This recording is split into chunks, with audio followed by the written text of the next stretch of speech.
Assalamualaikum warahmatullahi wabarakatuh. Selamat datang di channel Muhammad Samsuddin. Di kesempatan kali ini saya akan melanjutkan cerita Tumbal Pesugihan Ibu part 15. Sebelum masuk ke ceritanya, jangan lupa subscribe dulu ke channel ini. Selamat mendengarkan. Aku berteriak histeris sembari memeluk Zaki, anak bungsuku. Ia memejamkan matanya dan bibir yang sudah membiru, serta tubuh yang terasa amat dingin. Mas Bahar dengan tatapan menatapku dengan amat dalam. "Kamu apakan Zaki Sania?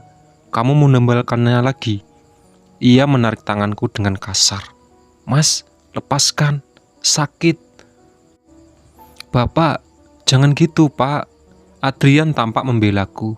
"Diam Adrian," bentak Mas Bahar padanya. Mas Bahar berhasil menarikku dan Zaki ku rebahkan pada sebuah dipan kecil. "Mas, kamu apa-apaan? Zaki sudah meninggal," bisikku padanya. "Dan ini ulahmu Sania, aku akan menghabisimu sekarang juga." Ia terus menarikku ke dalam kamar. Di sana sudah terpasang golok dengan ketajaman yang akan menjadi bukti ia menghabisiku. Tapi aku tak bisa diam, aku tak bisa mati tanpa kenikmatan harta yang sudah aku kumpulkan. "Mas, sadar Mas," teriakku padanya. "Apa? Sadar? Kamu yang harus lebih sadar Sania, 5 anakku sudah kamu renggut nyawanya dengan cara sadis seperti itu. Pasti pria tua itu bukan yang telah menghasutmu, dasar pria tua gila," timpalku. "Kamu yang gila Sania, gila harta duniawi." Golok sudah terpasang tepat di tangan kanannya, tangan kirinya memegang tubuhku amat kuat. "Mas, cukup Mas." Aku memberontak agar bisa lepas dari genggaman Mas Bahar. Golok yang tajam sudah di depan mataku, tepat sekali di leherku. Aku harus bagaimana ini? Rasakan Sania. Aku menggeleng, tidak semudah itu. Perlahan Mas Bahar dengan memejamkan matanya serta golok yang mulai berjalan ke arahku tepat berada di leherku. Namun alih-alih ia akan menghabisiku, aku langsung memberontak dengan sekuat tenaga dan berhasil lepas. Mas Bahar yang lengah, wajahnya aku bungkam dengan bantal serta golok yang berada di tanganku aku rebut dengan paksa. "Sania, bunuh suamimu, tumbalkan kepalanya."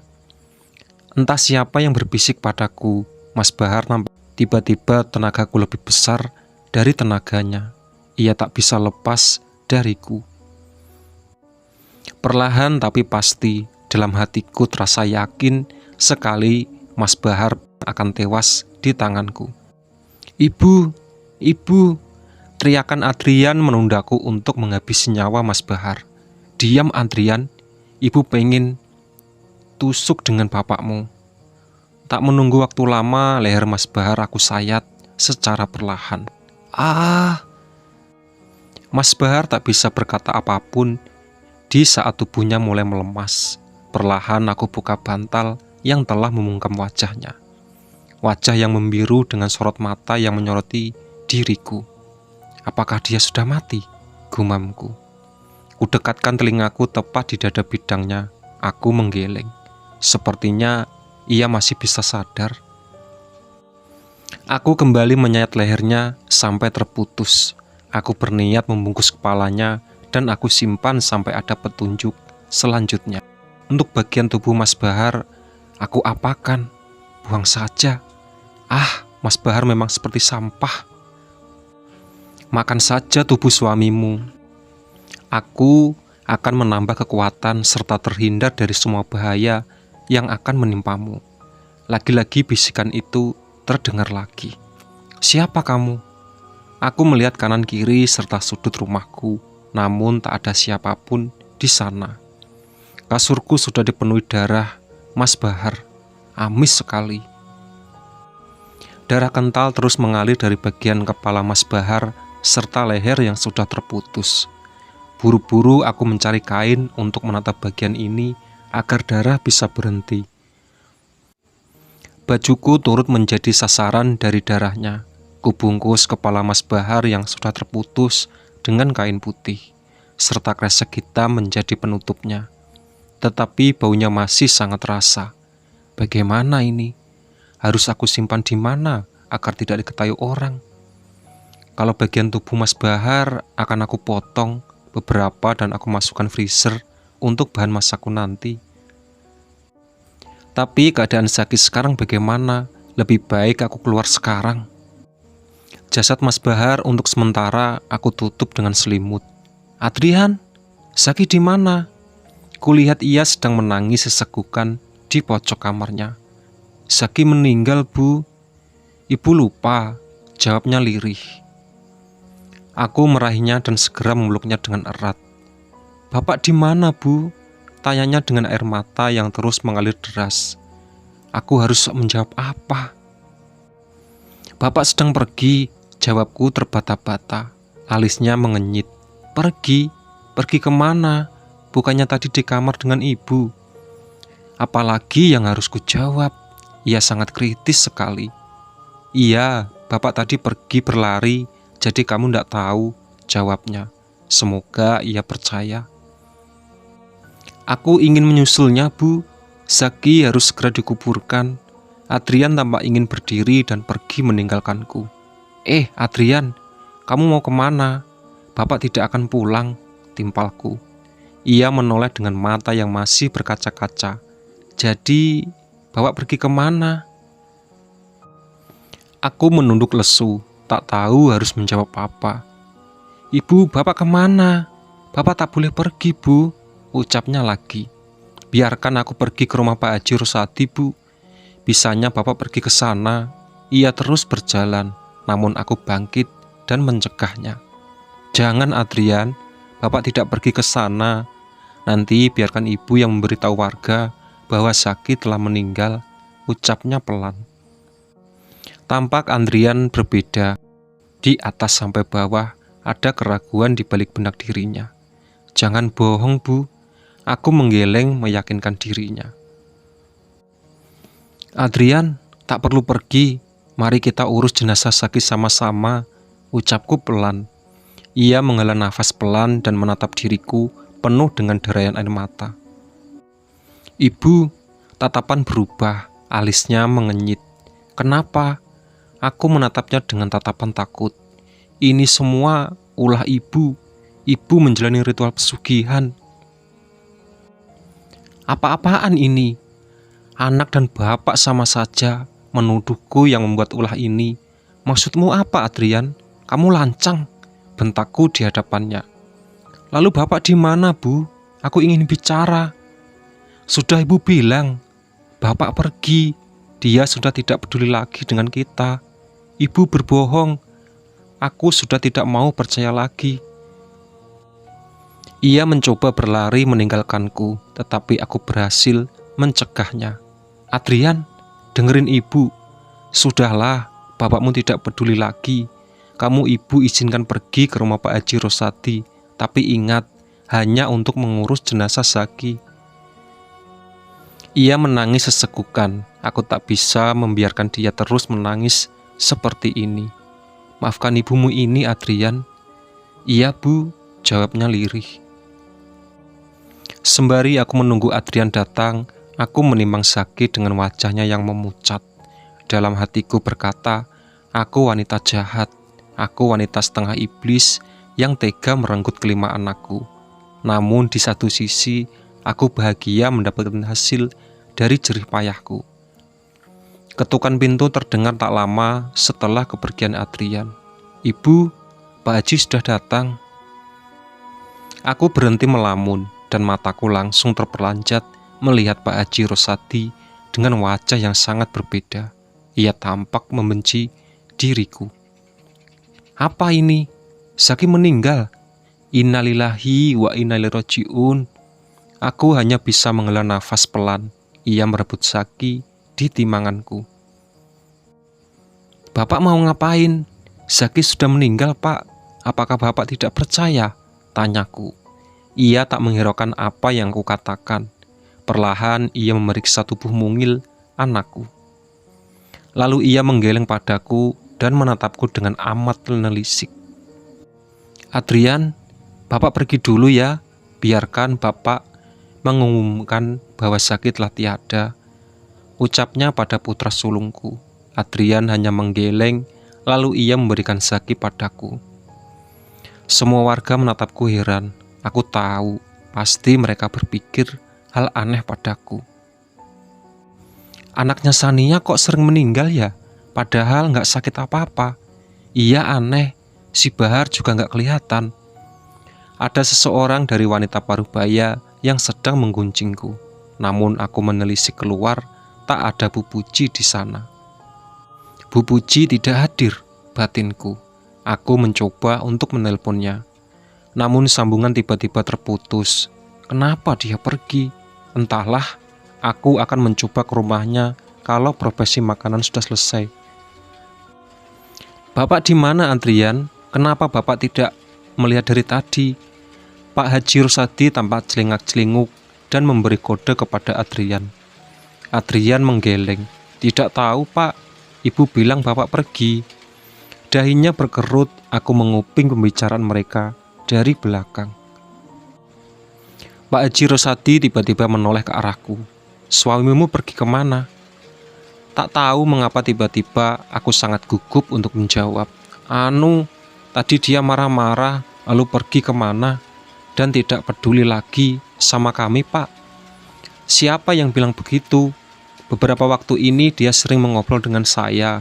Dia orang baik sekarang," jawabnya sorot mata yang tajam. Aku membuang muka agar dia tak banyak bertanya tentang Mas Bahar. Sunyi setelah kepergian anakku, Zaki, hening tak ada tangisan anak kecil lagi. Adrian yang tampak lesu duduk di atas sofa dengan raut wajah yang amat lelah. "Makan dulu, Adrian," perintahku. Ia menggeleng dan tatapan matanya kosong.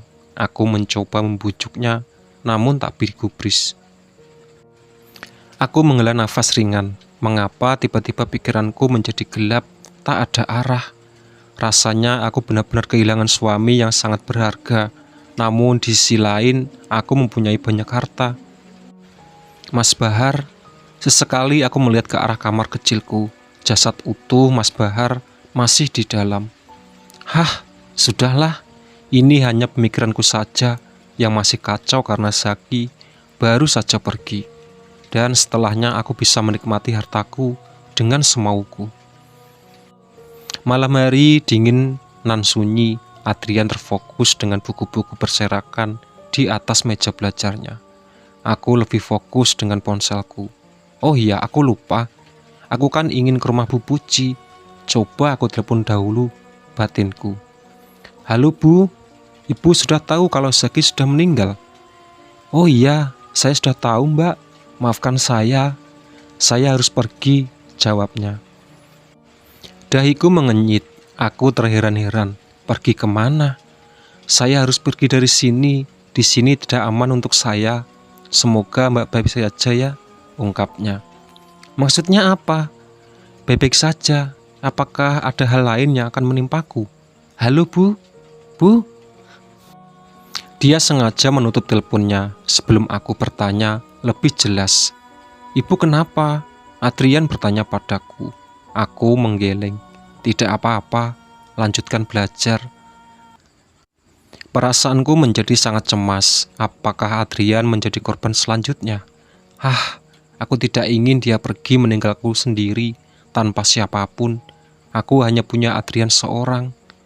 Tiba-tiba air mataku menetes dan mulai menuluk putra sulungku yang kini menjadi putra semata wayangku. Ibu kenapa sih? Kok nangis? Kamu jangan tinggalkan ibu, Adrian. Ibu takut sendirian, ucapku. Adrian di sini, Bu. Tidak akan pernah meninggalkan ibu, jawabnya singkat. Janji? Ia mengangguk. Ibu sudah menyesal berbuat seperti ini. Tangisku tiba-tiba berhenti, lalu ku usap dengan kedua tanganku. Maksudmu ritual pesugihan? Kamu ngawur, Adrian. Pasti si pria tua itu yang bilang padamu, bukan? Jangan percaya padanya. Dia itu seorang dukun yang bisa menyantet siapa saja yang dia mau. Timpalku dengan sangat amarah. Tapi Bu, kamu lebih percaya dengan pria itu daripada dengan ibumu sendiri. Aku kembali pertanyaan konyol ini pada si anak tunggalku sekarang. Maafkan Adrian, Bu. Sudahlah, ibu sudah muak di sini. Lebih baik kita pindah saja. Ibu sudah tidak tahan lagi dengan omongan orang-orang yang menuduh ibu dengan sembarangan. Aku bergegas tanpa berpikir panjang, mengambil beberapa koper dan tas besar. Bu, kita mau kemana? Kamu tinggal diam saja. Intinya kita akan memulai hidup baru. Astaga, aku baru ingat jasad Mas Bahar di dalam lemari ini. Bu, bau apa ini? Busuk sekali. Biar aku lihat, Bu. Sepertinya ada bangkai tikus di lemari ibu. Adrian dengan perlahan membuka pintu lemari ini. Jangan, memang ada bangkai tikus di sini. Biarkan ibu saja yang membuangnya. Hampir saja Adrian tahu, bisa-bisa dia tak akan percaya lagi padaku. Adrian, kamu keluar dulu. Jangan bikin rusuh ibu yang mau ngambil barang-barang. Titahku agar dia pergi meninggalkan kamar ini dan aku lebih leluasa untuk menyembunyikan jasad Mas Bahar. Bisa-bisanya aku menjadi sekejam ini. Kalau aku ada yang tahu, mungkin aku dipenjara. Aduh, jangan sampai hal ini terungkap. Aku bergumam pelan. Bu Puji sama sekarang gak ada kabar. Ia pindah kemana? Apakah karena pria tua itu ia menjadi seperti ini? Tapi aku tak mungkin memedulikan itu. Sekarang hartaku sudah banyak dan aku akan membeli rumah untuk kutinggali bersama Adrian. Bu, aku yang tengah sibuk dengan barang-barangku kembali dikejutkan oleh ketukan pintu Adrian. Kenapa Adrian? Ada Pak Rosadi, Bu. Ayo keluar, teriaknya. Ibu malas menemuinya. Bilang saja ibu tengah tidur, sautku dari dalam kamar. Yang benar saja, Bu. Sepertinya ada hal penting yang ingin disampaikan Pak Rosadi.